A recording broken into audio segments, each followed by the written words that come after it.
What's going on, everybody? Welcome to the very first Culture and God podcast. Definitely. We're calling these first few episodes, End of the World podcast. Hopefully not, but yeah. Just because times are a-changing right now. Definitely. It's crazy. As you want to explain a little bit about who you are before we jump into everything? So my name is Joshua Morales. I actually own Morali Barber House. We have 2 locations now, and I'm submerged into the day-to-day culture. And it's so crazy to be able to see all these things going on because obviously growing up, and the times that we've seen different things from 9/11 to, Zika, Ebola, but never anything like this that everybody's, at home, and here we are. Yeah, and my name is Angel. Just in case you don't know, I'm dealing with culture every day with digital marketing and all the stuff that I'm doing for work every day, and just having to find ways to sell people things that they need but they don't think they need yet. So, as a entrepreneur, as somebody who's got 2 businesses going at the same time, what does your faith look like through this whole thing? Because I feel like right now, people are jumping on board with faith more than ever. There's like there's a version of like blind faith that everybody's being forced to take right now, and so you're seeing all these like church live streams popping up. People are posting about God like never before, which is crazy because to me it's like on one aspect of it as a faith believing person, I completely agree with having faith and a hope for a brighter day. And I think that's the essence of the human mindset. Okay. To say, hey, if I run through this, it's going to be the light at the end of the tunnel, so to speak. Right. But I also feel like there needs to be a reality of it. To say, hey, I can do this in lieu of that. Right. And I think that everybody has the capability of it, but you have those people that are kind of like waiting with their hands out. Right, like God will provide, kind of. Yeah, which I completely agree. But also, if you have 2 hands, why are you not? If you're a functioning member of society and you're healthy and thank God for all that, why are you just waiting back for something to happen? Yeah, it reminds me of like I was having a conversation earlier, somebody about just the idea of like the blind faith, the word of faith people. There's a lot of like Christians that are out there, and I won't bash them because obviously sure. That's part of my life, but they're very easy to just kind of submit every little decision to God, which is a good thing to an extent, I believe. Like, of course. For me, I think if you're going to ask God to do things, it should be major decisions. It should be like the trajectory of your life. Those are the things you should bring before God. Whereas some people are just like, God, should I wake up today? Should I go to the grocery store? It's like, yeah, He gave us all these things. Like, I was telling you, God operates in principles, right? Like he gives us these principles to abide by: gravity, community, the church, love, mercy, all these things. And God is a God of order. It's not like He's going to do something out of the ordinary. Right. Yeah. Exactly. So like, I think we can take that understanding of the things that are real and the principles that He's given us, and we can make educated decisions because absolutely God delights in our choices. Yeah. Absolutely. Not everyone. Sure. But I'd like to get your opinion. Like when it comes to like the will of God and stuff like that in these crazy times, what are you thinking about? Well, obviously, I feel like it's never going to be a sense of God's going to tell you to do something bad. But also, did you have the foresight to see like, hey, you know what? Maybe it would be prudent of me to maybe have some money saved to the side just in case of an emergency. Right. And it's not just like, hey, the world's going to end, let's buy some water and food. Right. It's like, hey, if your car breaks down, or if you need brakes, do you have enough cash on the side? Right. And it's just like these simple things, I feel like God has given us the opportunity to really be mindful of that. And like, if you don't, because then if things, almost like you on the opposite side of that coin, you ever hear people are like, oh, well, God did this to me. Or, right. God allowed this to happen. It's like, no, you were just stupid. Right. You know what I mean? Like, right. God allowing something to happen is just like the repercussions of your actions and the things that you did wrong. Yeah. No, I think that's about right. The way I look at the will of God, like just from scripture and everything, is like I used to really think of it like a tightrope. Okay. like you're walking, and if you're not in it, you're off the ledge. Like you're gone. Sure. Where like I've kind of grown to where I'm thinking it's more like a field. It's like a garden, like the Garden of Eden, and we've dived into kind of these kind of discussions where it's like God wants you to choose from all of these things that He's given for us, and like just don't choose from any of the other stuff. He's already kind of bordered off a garden. Yeah. And it's up to us to like just stay in that garden, which is his will. Like it's not a tightrope walk where you're either in it or not. Like if you, I don't know, if you go to one church over the other, that's like you're out of the will of God. I don't think he can operate. Well, I mean, that way. there's a certain, I think, principle that abides by all this, and you know, like let's just say sex, for example, obviously controversial topic. Okay. But now we're talking about, oh, you know, in the Bible says, hey, you know, marry a woman, or you know, get married if you don't feel like you can abstain from temptation. Right.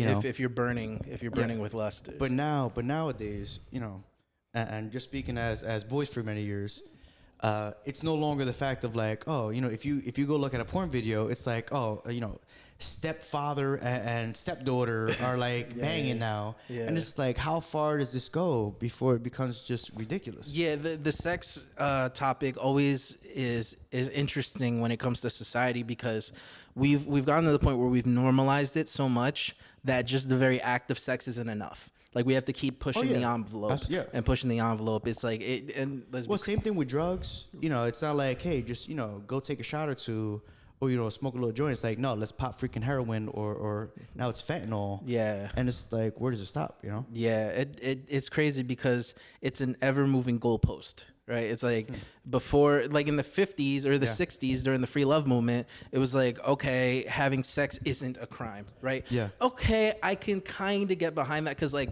sex is something powerful. It's potent, but, like, it's still good. And you're like, you're creating soul ties with these people. Right. But now we're getting to the point where it's like, not only is sex okay at all times, no matter what, it's like now the consensus is like, if you deny somebody's sexuality, now it's game over. You're wrong. But I think you're wrong. I think we should revisit the whole fact of like the soul ties aspect of it. Okay. You know, for people who don't know what soul ties are, soul ties, according to what I understand, correct me if I'm wrong, it's like, you know, when you engage physically in a person like that and really make that intimate connection during sex, that now you're giving that person a piece of your soul, right? And vice versa. Yeah. Which people translate as like, oh, I have a broken heart, or this, that, and the third, or I can't forget about this person. This person just popped up into my head. You know, I was dreaming about this person last night, but not knowing that they're connected spiritually. Yeah. That's the ironic part for me, is like, on the one hand, as a society, we're telling people that it's okay to have all the sex you want, no matter what, no matter how. And then on the flip side of that, you know, there's almost something innately wrong with saying you're monogamous. And saying like, I have one girl and we're choosing to be together. It's almost like it seems like you're being prudish at this point. Yeah, you know, when it's crazy. Like for me, like sex is something that's super explosive and it has to be contained somehow. You know, absolutely. And like, let's not kid each other. Like we've been freaking perfect angels our whole lives. Oh no, but you know? the craziest part about when I think about it, is like, you know, the most, I feel, vulnerable and intimate moment that you can have is being naked in front of another person. Right. But and then it'll be like, you know, especially nowadays, like, hey, I have sex with you, but I won't tell you my life experiences. You know what I mean? I won't tell you, like, you know, my first boyfriend or girlfriend. You know what I mean? It's like, no, I'm just gonna tell you, like, I you know, I just want to have sex tonight, and that's that. Yeah. Which is, you know, I don't want to say ridiculous, but it's counterintuitive. Yeah, I mean, it's, you know, like, that's a nice way of putting it. You're being, it's a nice way of putting it. You're being the most vulnerable with somebody that you barely know and don't want to get to know. You know, like, and that, crazy. You know, it's not like, I'm not gonna lie and say I haven't fallen to that. Like, it's a very potent social narrative right now. Like, that's what it is. And I think we have to kind of do our job to continuously check ourselves and be like, does this actually make sense? Like, from the top to the bottom, does what I think about this sexuality actually make sense? And a lot of the times I have to check myself and be like, yeah, this is pointless. You know, I mean, you'll hear it from dudes that have been, you know, messing around, and then they finally settle down, and it's like, oh yeah, it's way better. Because obviously, you know me. I mean, you know, we've been friends for, I don't know you, man. What the better part of what? 15, dude, almost 20. It's been a long time. 20 years, I'd say. Yeah, knocking on it. Yeah. I mean, 20 years. I'm 33 now, so. Yeah, I'm 31. Yeah, so you figure, yeah, we're knocking on that 20 at least. So all you youngins out there, man. Yeah, we were friends before you guys even knew what's up. We were playing Ding Dong Ditch. And Manhunt. Yeah. You know, you're having illegal I won't even say that. Illegal barbershop in the Yeah, basement. illegal barbershop in the basement. But now we legal though. Now you're legal. It's squeaky clean. Yeah. Ding. Thank you, By the US way, government. this episode is brought to you by Morali Barber House. Yes. Gracious sponsors, letting us use their space and just use their time. So if you need a good haircut and you're in the Jersey area, make sure you check out Morali Barber House Mawa or Morali Barber House. What is the other one? What's the other town? Morali Barber House, Midland Park. Midland You can Park. go to moralibarberhouse.com. We do have online booking and all that good stuff.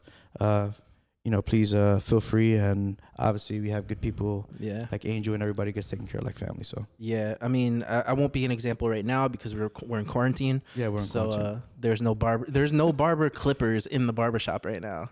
Everybody's Yeah, home. everybody just ran for the hills and Yeah. took their barber equipment with them. Which is good. Yeah, that's good. Yeah, man. But I don't know. There's a weird social narrative that's happening now where I don't know if you've heard. This is kind of extreme. I don't know if we should talk Social about distancing.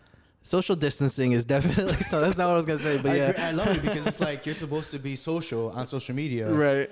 and then like social in life, and then now it's like everybody's cool in social media, but don't touch me In real life. in real life.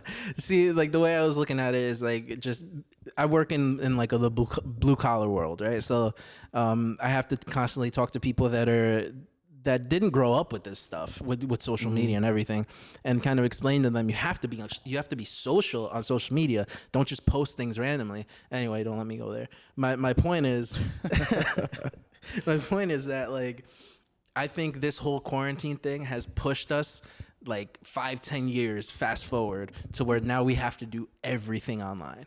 Yeah, And that's I agree. the scary part. I saw that, especially as a business owner. Now I'm like trying to figure out how to revamp the whole really business structure, Right. because now it's no longer like, hey, just come in, knock on a brick and mortar location, you have a door to open in on. Yeah. Now it's like, oh, how do I engage with these people outside? Which obviously, here we are Trying to engage with you guys. trying to engage and let you guys know what's up, because the reality of it is, right now as well is crazy. As you see everything going on with the coronavirus, people are in quarantine. Yeah. And just a friendly reminder, guys, be safe out there, be very smart what you're doing. That's right. It has nothing to do with you being healthy.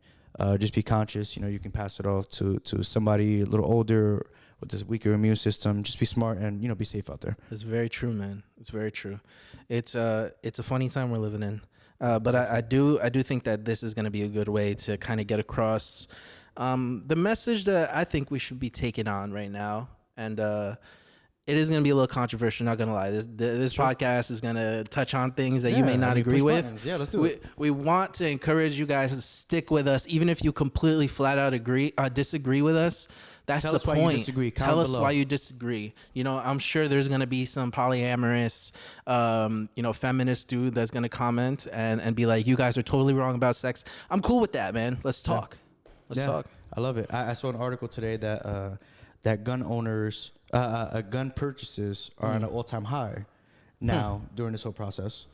But I also have a friend of mine who owns a gun shop, and they're like, "Oh yeah, half of the people don't even fill out the paperwork because they I have no love idea." that, man. See, I think that's so telling. Yeah, because there's so many. Guns are bad, but now they're letting prisoners out of jail. Yeah. Are guns really that bad? What was the march we were having? The kids' march for like gun control that was happening. What was it called? March. Was it March for Life? Is that what it was called? Or Yeah. no? I mean, there's so many of them, but there's also There was the big one. know. My point is like the same people that were saying like we never need guns ever, like nobody should ever have guns in a civilized society, are the same ones that are now finding out how not easy it is to get a gun legally. Oh yeah. And that to me baffles me, because if I want one, I don't have one, but I want one. And I would encourage everybody to practice their Second Amendment right. yeah. It's just the fact of protecting your home, especially during times like this.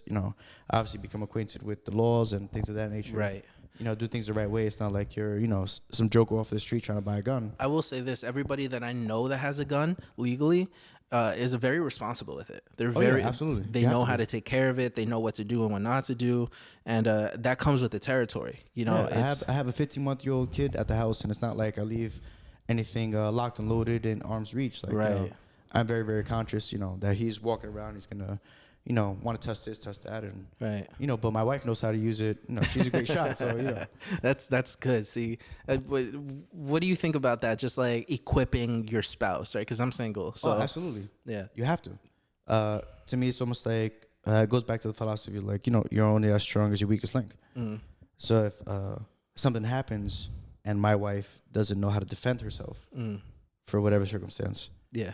it's like, then that's going to be, You it's told going to me- be detrimental. You told me like something super interesting that always took away with me when it was happening is like when you guys started, when you first moved to PA, I think it was, you started sparring with her.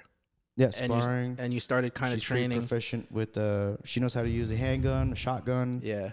knife. Yeah. She knows how to do some very basic. What I found most interesting about it was like the idea that by you showing her how to defend herself, she trusted you more to not want to hurt her. Oh yeah, absolutely. Because it's like, why would you equip somebody that you ultimately want to take advantage of? Yeah, absolutely. Oh, at any time, if she really wanted to go, off the rocker, she can. She could kill you. Like straight up, she can, just blast my brains out. Female and, empowerment, right there. and I feel like that kind of comfortability to let her know, like, hey, this is here. If we need it, you know what to do with it. Right. But obviously, it's not like, I'm just walking around all day, flashing around, or like, oh, go wash the dishes and point. No, it's more of a, like, hey, this is here, just precautionary. I feel very comfortable. I'm here with you. Mm-hmm. She's at home. God forbid something happens. I know that she knows how to handle herself. Right. So. Yeah, I think that's super important, man. And I don't think people take that to heart enough. It's like, not only do you have to prepare yourself just for anything in general in life, but you should be teaching the people that you care about how to be kind of purveyors themselves, like how to hold their own. Yeah. I bought my mom's a mace, pepper spray. Mom, you do this, blah, blah, blah. There's very basic techniques that you can learn, and I feel like females, if they have to kick somebody in the freaking, in the balls, hey, you got to do what you got to do, make sure that you're, and especially nowadays. And I think just moving forward kind of with it, the idea of now the equality of men and women has really taken away from the man's responsibility of protecting the household. Yeah. I see what you mean. I think there's an element of like, I don't have to, so I won't. When it comes to from a guy's perspective, like, and not to say that that's a good thing. It just that's what it is. That's what it's looking like. I see a lot of relationships that the woman is taking more of the assertive position. Yeah, and I don't like. I think there's a whole slew of people that are going to say, well, that's good. It doesn't, gender roles don't matter. And okay, if you want to believe that, what's happening is like women are essentially robbing their men of the ability to grow in those areas that they're taking over. I respectfully disagree. How? Only because I feel like men have become cowardice. Okay, yeah. In their approaches nowadays, which force women to have to step up to the plate. I agree. Totally agree. Which now the women are kind of the head of the household. Mm-hmm. Which obviously, if the guy's not present, so shout out to all you single mothers taking care of the kids. Yeah. And all that stuff, because you have a deadbeat baby daddy, screw him. Yeah. You know? Like, no respect for him. Yeah. But also, if there is a good guy, there needs to be a certain level of allowance, right, between the genders. Like, when all this popped off with the coronavirus, as soon as I had an opportunity, I was running to the store, getting water, getting canned food. Wifey didn't have to worry about anything. Right. But I know that she's going to make sure that baby's taken care of and all that, while I'm, trying to travel to 5 to 6 different stores, right, making sure that we have water and food to feed the baby. Yeah. It's the teamwork, man. Like, absolutely. It's like being on any team. Like, you don't have the same positions, but you're both important. Yeah. Absolutely. I think a lot of times people like to take the approach that we're talking about and be like, oh, so you think men are better than women? It's like, no, not at all. We're different. Yeah. We're really different. We have different things that we're good at, and that's a generalization, but overall it's pretty true. But I mean, and I would also say, especially nowadays, you have some women that are a little more confident or assertive than men are. Right. And they kind of follow the woman, which I can't say for me, that's my way of doing things, even though we know a lot of people who pretty much the woman wear the pants in a relationship, which is fine, assuming that this role that they want. But I will also say that for me, it's like, I'm not going to fight about taking out the garbage. It's like, for me, it's like, no, the garbage is full. Let me take it out, Right. I'm not going to fight about cooking. I'm not going to fight about cleaning. I want my wife to come in. If I have a day off and she doesn't, Right. to come in on a nice day and like, hey, yeah, but, candles are lit, blah, blah, blah. Maybe I'll get lucky. Maybe I don't. But at the end of the day, I still live in that house too. Like I live in the house. I want to make sure it's clean. You still got to work for it, man. You still got to work for it, The good old massage trick, that still works, Massage trick. Hey, baby, you look a little stressed out. Let me help you out. So, ooh, you're real tense down there. What's going on? But I think ultimately, because now it's for the fact of, can you have a relationship that works well? And I think generalizing would be man and woman, but also in a friendship or in a business partnership. It's like, hey, I'm good at this. You're good at that. Right. So, I'm not going to try to change you. You just stick to what you're good at. Right. I'm going to do what I'm good at, and let's work together. And I think that's where picking the right person becomes super important. Yeah. Is like I see a lot of people that they pick the wrong person for the most random reasons. Like Absolutely. we like the same music, we're into the same thing. It's like we have similar friend groups. It's like for me, the whole idea of marriage is like you at a core agree with most things. Like you have similar faith, values, and expectations from life. Because those are things like as a person, you're never going to change. Yeah. Like I'm never going to change. And, like my word to God's ears, I'm never going to change my faith. I'm never going to change what I find important about life, whether I want kids or not, and I feel like if I marry somebody that's the exact opposite of that, I'm setting myself up for failure. You know? Man, I know a situation where I know two doctors, husband and wife. Okay. And in the beginning, the wife said she didn't want to have kids. Oh. And the guy was like, oh, yeah, I still love you. I want to marry you. Thinking that throughout the time, right, that was going to change. Lo and behold, I think they're about 15, 20 years in. Wow. A little bit older. And the wife is like, no, I don't want to have kids. And now the husband is completely like heartbroken. Yeah. Because like, we're just working all the time. Right. What's it all for, kind of? Exactly. Yeah. So it's kind of like, and then, on one side it's like, okay, maybe you were optimistic. Right. But at the other side it's like, you shouldn't have chose, if that was the spouse that you wanted, you should have chosen something based upon those premises. Right. Yeah, man, it happens too frequently. Like I see it way too often, man. And it's like, I think there's a little bit of like the honeymoon phase when you're dating somebody. Absolutely. Like it's the halo effect, right? You see them over and over again. You see all their good parts. Then you get married. Or ideally, you get married and you see them in the morning, and you just start to see all the little flaws and the little holes in who they are. And like marriage is supposed to be that beginning period where you're learning each other at those intimate levels, and then all of a sudden you don't like what you see. I mean, I don't want to be so grim, so grim, but so traditional, especially in this modern day and age. Okay. To say, oh well, you automatically have to marry a girl to sleep with her. I know this is going to be a little controversial. What do you mean? Well, you're saying like I would say, like you should know what you're getting into before you get into it. Okay, I have a combative argument. Like I'm gonna be split-minded here, and I'm gonna be a little lukewarm because, like, let's face it. Like I said, I'm just trying to be honest. But on the one hand, there's that paranoia of like, yo, what if we get married and she's terrible in bed? Or like, what if we get married and I'm terrible in bed and she don't like it? How about like, what if you get married and she's banged like 30 dudes and you don't know about it? Does that bother you? Or like she's like a virgin and then you banged like 30 chicks and she finds out later. Right. Well, ultimately, ideally, I'm speaking in ideals, right? Not necessarily that this is what I would expect to happen. Ideally, the way that I've explored all different ways of dating, I guess. Mm-hmm. The ideal way that I would like it to be for me is like when you get engaged, those conversations start happening. Okay. You get engaged and it's like, all right, what's your sexual history? Like, what are you into sexually? Are you not into this? Are you not into that? Are you comfortable with this? What are you curious about? What's scary to you? Yeah, but so maybe, and thankfully I'm in a relationship and haven't explored things like a Tinder or it's countless a different world out there, man. But like first, like you could DM somebody and like, start having sex tonight. Mm-hmm.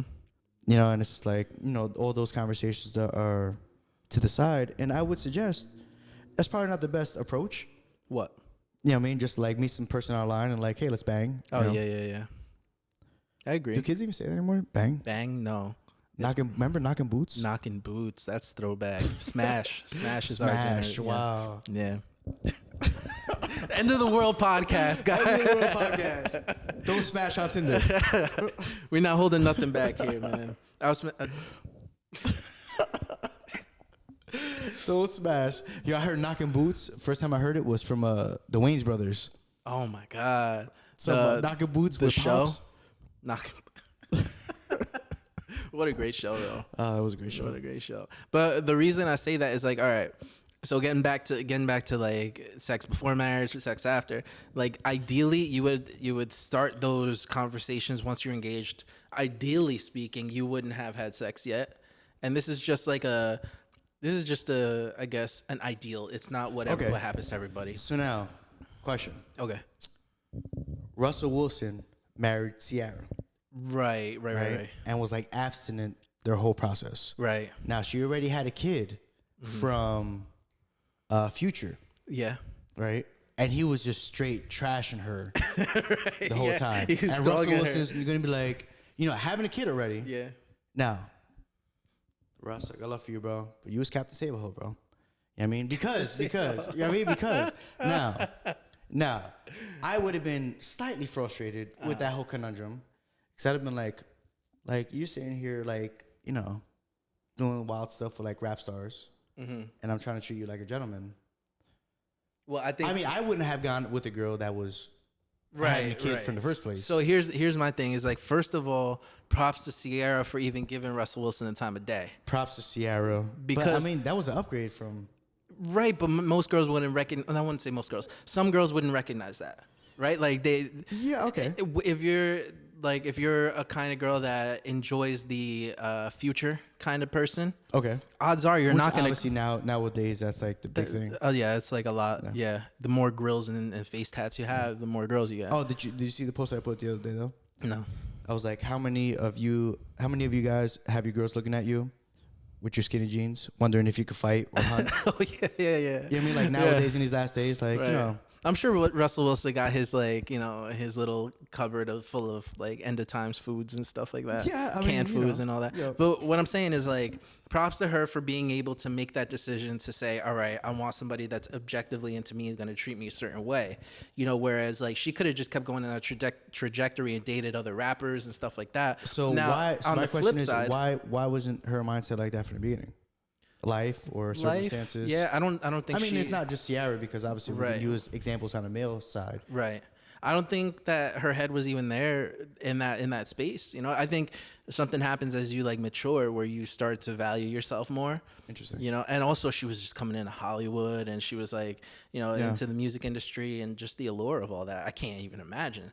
But I do think that there's like on the flip side with Russell Wilson, there's an understanding that people have a past, and I think like for me, as long as the girl currently stands with whatever we're agreeing to, obviously she has a past. That naive to think that that another girl at my age wouldn't have a past. Are you the type of guy who wants to know what your girl did in the past, or you don't want to know? I want to know. Okay. I want to know because it doesn't affect me. It doesn't affect my attraction to her, because no. Okay, please continue. I'll say this because first of all, everybody's got a past, dude. Like you're gonna be hard pressed to find the girl that's been with like 3 guys or like no guys and has only had serious boyfriends. And there's a difference between a girl who's had sex with 5-10 guys. Okay. 15-20. And like 5 of them are your friends. And there's a difference between like saying, because I, for one. Why would they be your friend? Like, what? I couldn't do that.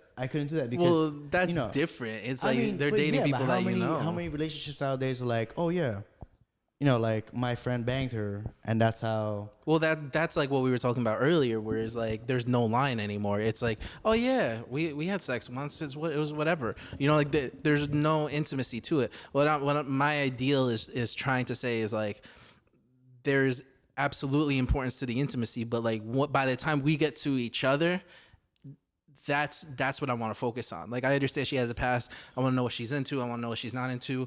What she's looking forward to. You know, maybe she doesn't.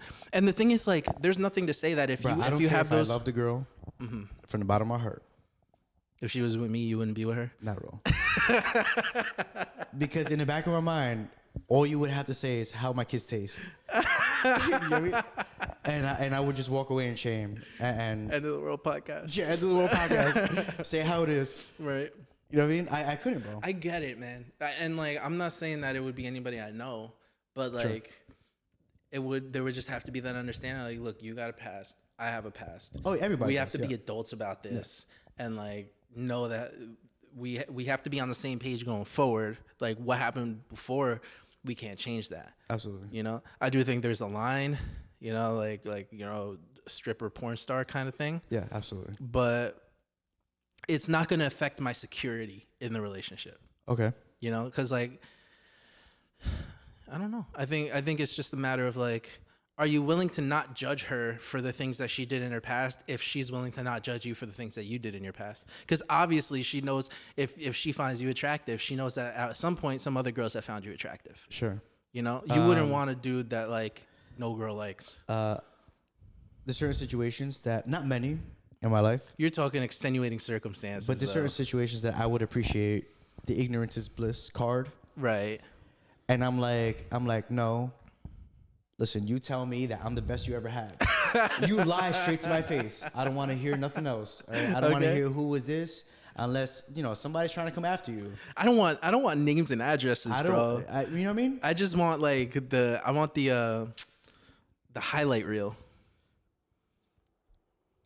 Like what was how do I phrase this? What was the craziest and did you enjoy it?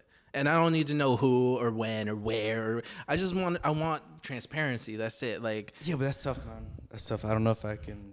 I you know, I rather. Especially nowadays, bro. It's just gonna be hard to find somebody that's gonna match the standard of like never been touched. I mean, sure, but then again, you're not gonna find love on Tinder. Right. I agree. I go to a wine and paint class. Right. Well, I mean, you know what I mean? Here's the thing, man. Like I've been in not relationships. I've seen women that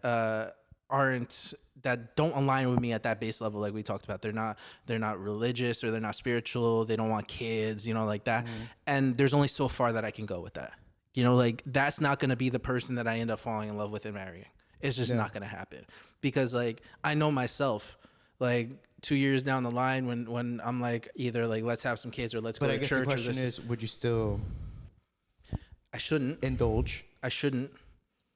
But would you?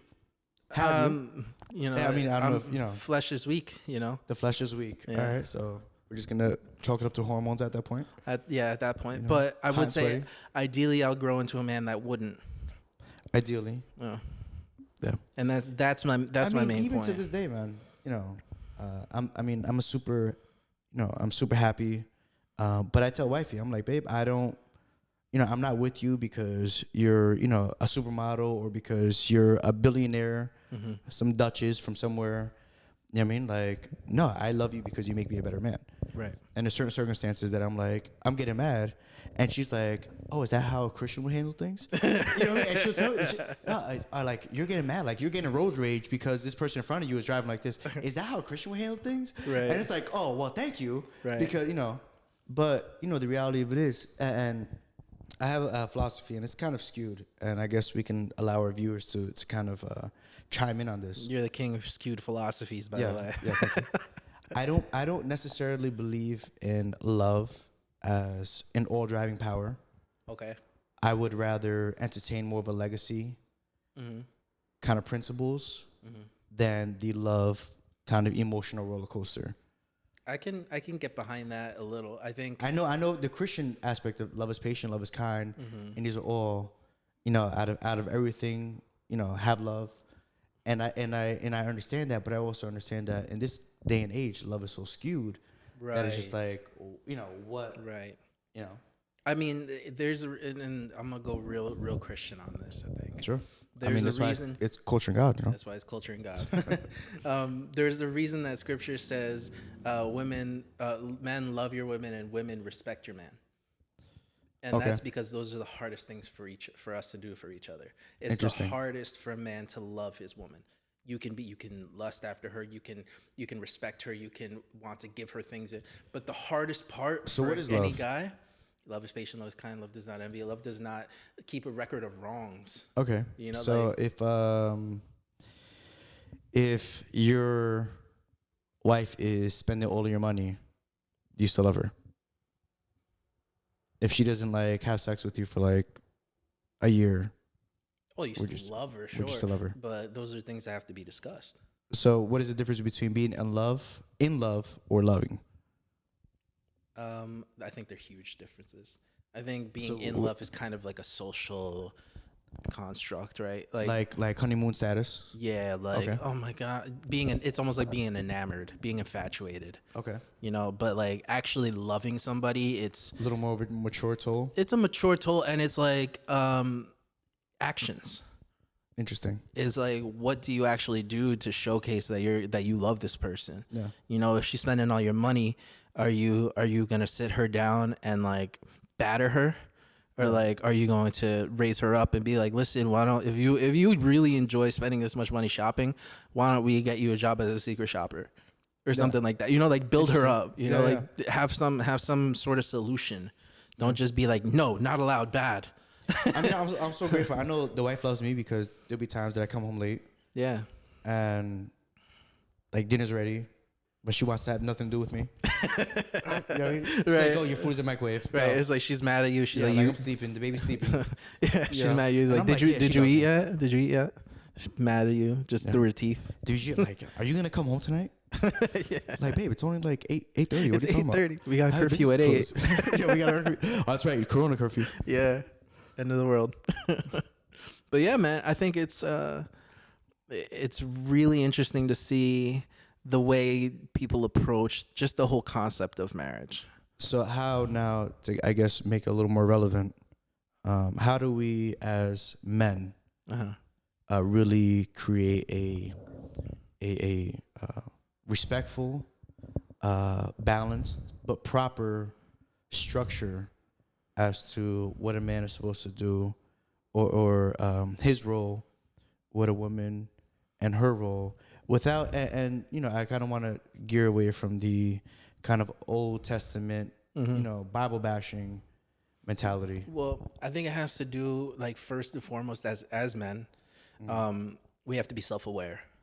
Like, we have to know what we're good at, what we're bad at. Like, we have to know, like, I think that's everybody. Yeah. Not Well, just men, yeah, people, but I'm speaking in the context of a relationship, right? Gotcha. I know I could be more empathetic. I know I could be more considerate of you know, her time, or how, like, I should listen more, whatever. And I think next after that is, once you're self-aware and you understand who you are, what your worth is, what you deserve, whether that's more or less, whatever, then you have to be able to say, like, have a standard for her.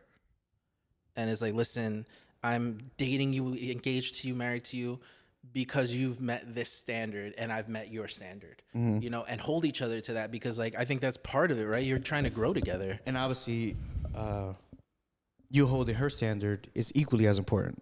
Yeah. Oh yeah. Like, shout out to all the feminists out there. We hear you. We love you. We love you, babies. Yeah. I mean, that's the thing. Like, if it's controversial to say, but if a guy goes broke, loses everything, and then his wife leaves him, I don't blame the wife. Bro, I was thinking about this actually a few days ago. I'm like, okay, but I feel like this is double standard here. Yeah. Oh yeah. Because well, the thing is, I believe in double standards. You believe in double standards. You know, like, see, but I feel something like, should be a double standard. like, for example, what we were listening to in the car, like, some people can say the N-word, some people can't. It's a double standard. That's life. That's how it is. Sure. But those people who can't say the N-word usually aren't profiled by police officers. Right. So therefore, it kind of like balances out. Right. But okay, so in a relationship, my thing was, and I was thinking about this the other day. I'm like, if I was like still making the same amount of money that I was when I first dated wifey, she would like have broken up with me, Good for her, yeah. Respectfully so, because Good I was for like her. a straight degenerate. You Yeah. know? But now, if I would say, okay, so I'm, in the beginning of our relationship, I was getting, ass like 5 times a day. Mm-hmm. And now it's like, oh, well, we have the kid, we have work and all this stuff. So is that double standard fair, or should it be like, oh, well, it doesn't matter because of this, that, or third? No, I think it still matters.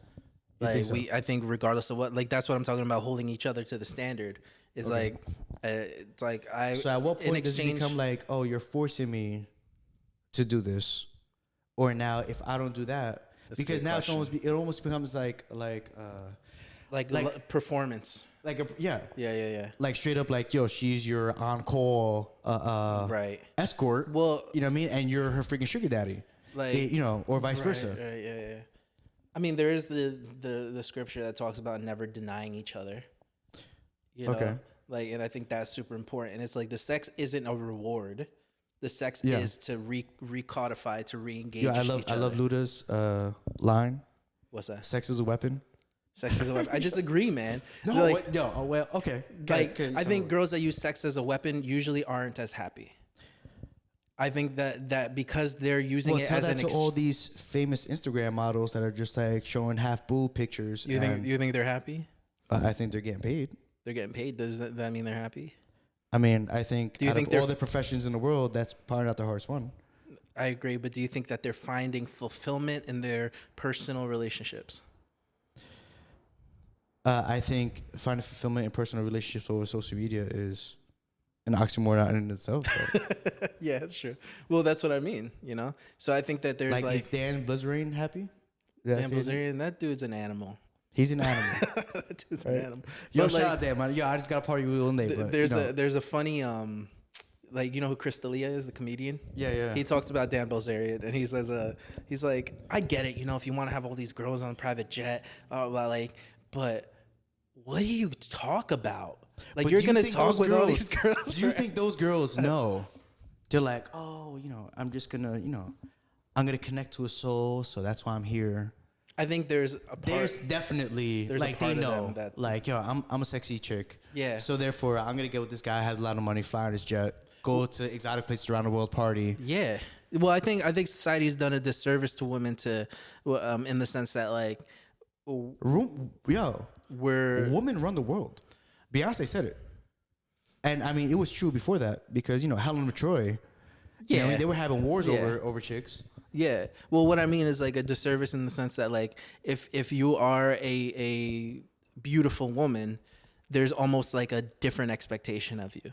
Well, you get treated differently. You get treated differently. Absolutely. Yeah, and you get whatever. I don't know if like I don't know. I kind of lost my train of thought there. But the idea of Dan Bilzerian is like I get why he would do those things. I think he's probably happy. I just think that there might be something that eventually changes for him. So is he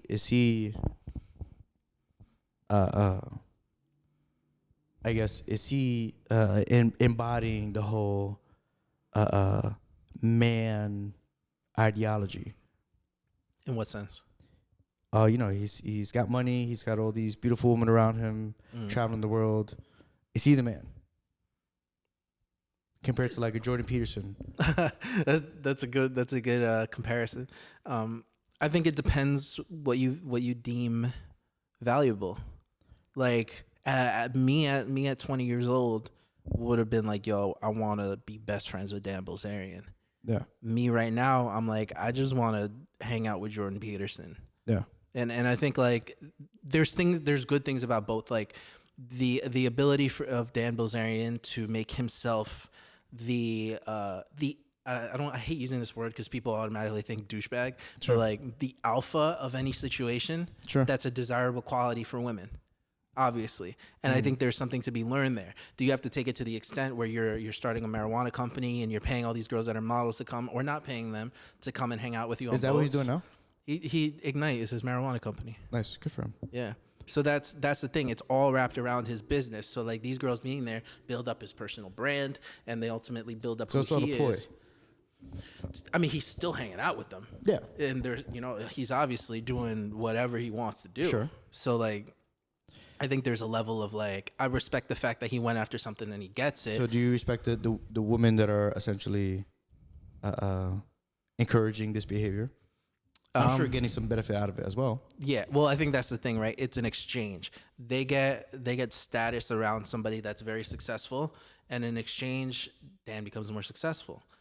And I don't judge them for that. You know, I just think that it's a personal thing. Like, what personal values do you hold yourself to? If that's one of them, go for it. But then at the same time, don't expect the fulfillment of a mother of two who's married to her high school sweetheart. You know, they're going to be two different ballparks. And I think it's just about how people are wired more than anything. Interesting. I mean, to bring it back full circle, I completely agree with the alpha male aspect of it. But also as an alpha male, it's like, you know. Are you saying you're an alpha male? Definitely. Yeah, I'll fight you right now. You want to go outside? You know I will do it too. I know you will. Right? But You be throwing taekwondo kicks. You know what I mean? I think it's more of a fact of, as a man, there should be certain qualities. You know, I can't expect, you know, and I never understood these type of guys who like are just straight degenerates and then just like want to walk around like they're the man. I never like you know, you have a freaking baby mom at home with like 3 kids, but you're still out here thrashing other chicks. Well, and you know, not working and you know, working on your rap career at 40. You know what I mean? Like, you know, while your wife is working 2 jobs just to support the household, you know? I think it's like people will get away with as much as they can while they can get away with it. Interesting. And it's like society hasn't found a way to like, I guess that kind of has, to just correct these guys, and like they're going to be outcast from most things. Like they're not going to be welcome at a dinner party. You know, like they're not going to be invited to that. Isn't that the false expectation though that has been kind of like produced by the social media and kind of the whole, be who you are, don't change. Right, which I think is garbage. Yeah, absolutely. Yeah, I think it's garbage. Like you should change. Yeah. You should grow. You should expand. You should change your mind. Adapt. Yeah, evolve, adapt, become better. Like I think this whole idea, like we were raised in a generation that's very different from this one, that it's like you can be whatever you want to be. You know, you can, all you have to do is believe. And like all that kind of, those little platitudes that don't mean anything. And like at the time it was beautiful to hear, but then like what ends up happening is you expect it to happen just because you want it to. Yeah. And you become like entitled to it. Like I know a sense of entitlement. Yeah, like for me, I always wanted to be a rock star growing up. Always, since I touched the guitar. And like, thank you. But I think like the older I got, the more I was like, I'm not taking any of the measures necessary to become a rock star, you know? And like, that's a fair assessment though. Yeah. Because at least you woke up to reality, you're like, yeah, you know what? If I want to be a rock star, I have to do X, Y, Z. Yes. But like you can't expect to be a rock star without a demo. Yeah. You know? Mm-hmm. And it happens all the time. Like I talk to a lot of younger kids, like within the church, or like when like we have interns at work or something, and it's the same demeanor. It's like I want to be this, so you know it's just gonna happen. Like, and then they'll be too lazy to do the preliminary things to get to that point. Mm-hmm. And it's like, it's not a Gary Vee mentality. It's not Jordan Peterson. It's like a universal law, you know? Yeah. 1 + 1 = 2. Yeah, you have to put in that groundwork to build to that high level. Yeah, and I think it took me a little longer to get that, because, you know, being coddled and being in like a private school my whole life, there was only one teacher that ever said, nah, you're not going to be able to do that. And it was my 8th grade teacher. She was, her name's Mrs. Peterson, which I still love her. I still find her dear. And I hated her then. Like, I couldn't stand her. Is that your most memorable teacher now? Yeah. Yeah. I That's think usually how it goes, right? Mrs. Peterson, and then Professor Longo in college, who like really helped me out with design.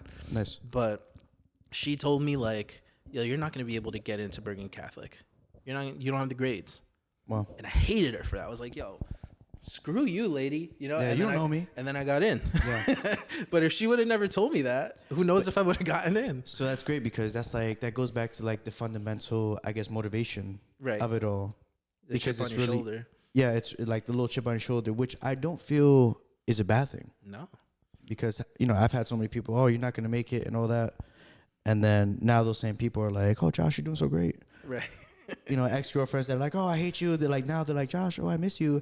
I'm like, oh, bye, Felicia. You know what I mean? Felicia. Where were you? You wasn't with me shooting in the gym. Yeah, exactly.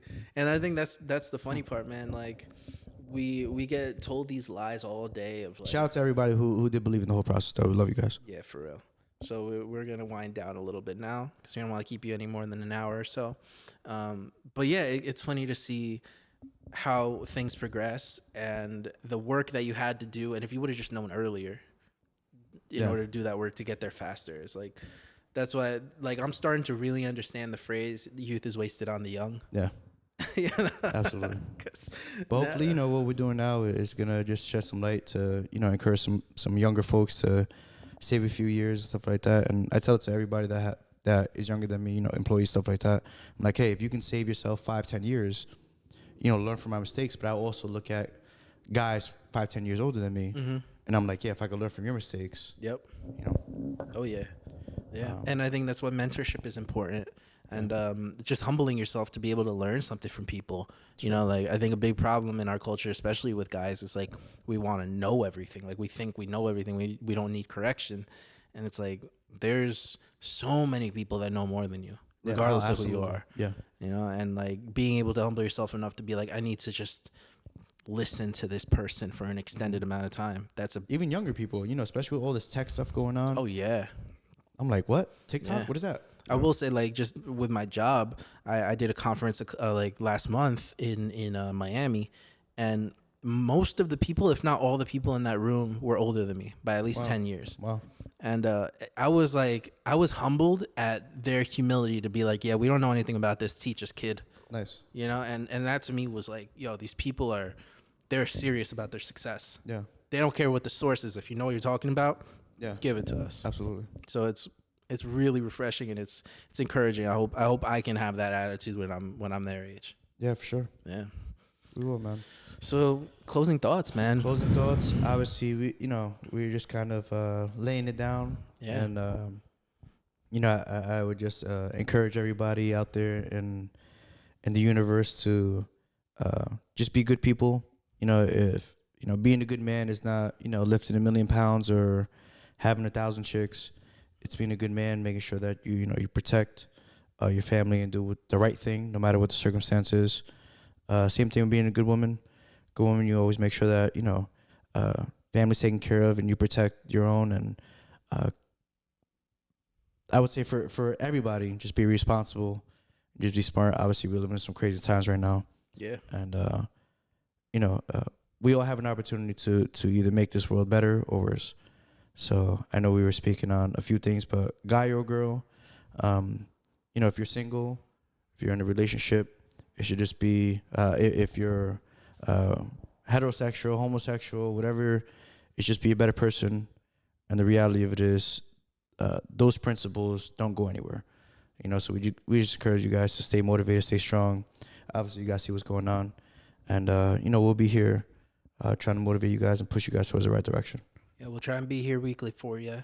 And, let us know. Give us absolute feedback, raw feedback. If you like, these guys are full of BS, let us know. If you're like, yo, these guys are amazing, they're brilliant, let us know.